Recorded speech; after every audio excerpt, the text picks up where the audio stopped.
কয়েকদিন ধরেই যে আলোচনাকে কেন্দ্র করে উত্তাল আন্তর্জাতিক রাজনীতি অবশেষে হলো তাই।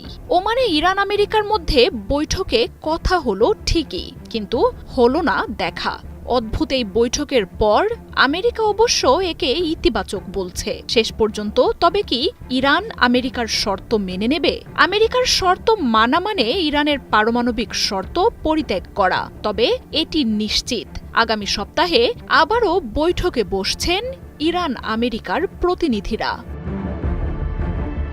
আলোচনার আগে ট্রাম্প জানান, ইরান কোনোভাবেই পরমাণু অস্ত্র তৈরি করতে পারবে না। আর আয়াতুল্লাহ খামেনির দেশটি জানায়, পরমাণু কর্মসূচি ত্যাগ করা আমেরিকার জন্য স্বপ্ন। বৈঠকেও ইরানের সেই আধিপত্য ধরে রেখেছে বলেই তথ্য উঠে আসছে।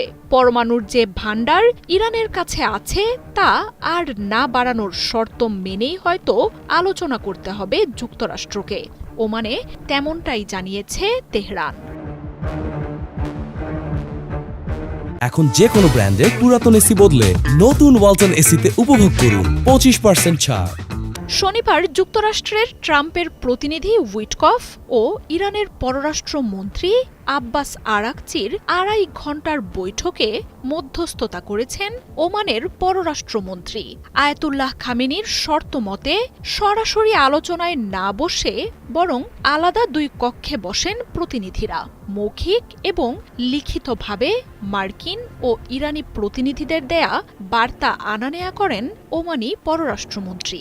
যদিও বৈঠক শেষে ২ দেশের প্রতিনিধিরা সংক্ষিপ্ত সময়ের জন্য হাত মেলান। ইসরায়েল চায় ইরানের পরমাণু স্থাপনাগুলো যুক্তরাষ্ট্রের উপস্থিতিতে সম্পূর্ণভাবে ধ্বংস নিশ্চিত করা। এছাড়া সামরিক হামলাই একমাত্র সমাধান বলে মন্তব্য করেছেন নেতানিয়াহু। তবে যুক্তরাষ্ট্রের সাথে বৈঠকে উল্টো ইসরায়েলকে নিরস্ত্রীকরণের শর্ত দিয়েছে ইরান। এছাড়াও যুক্তরাষ্ট্রে আটকে রাখা ইরানের কোটি কোটি ডলারের সম্পদ ছাড় এবং মার্কিন নিষেধাজ্ঞা প্রত্যাহারেরও শর্ত দিয়েছে দেশটি। ২০০২ সালে ইরানে পরমাণু স্থাপনা শনাক্তের পর এই ইস্যুতে বহু বছর ধরে ইরানকে এক প্রকার বিচ্ছিন্ন করে রেখেছে যুক্তরাষ্ট্র।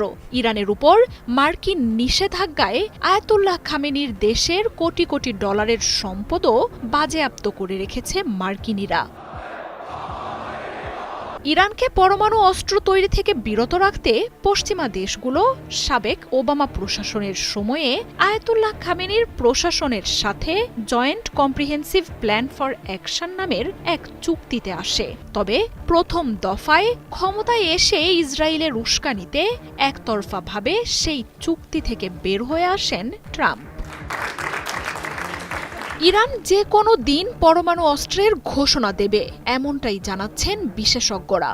এরপরই ইসরায়েলকে রক্ষায় ও নিজের দেশকে ইরানের সম্ভাব্য হুমকি থেকে বাঁচাতে আয়াতুল্লাহ খামেনির সাথে চুক্তিতে মরিয়া হয়ে ওঠেন ট্রাম্প। তবে যুক্তরাষ্ট্র ইরান চুক্তি নিয়ে নানা ষড়যন্ত্রে মেতে থাকা ইসরায়েল এবারও তেমন কোনো ষড়যন্ত্রই করতে পারে।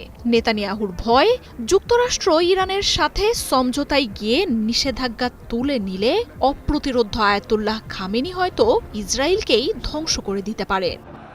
মার্জিয়া উপমা, ৭১।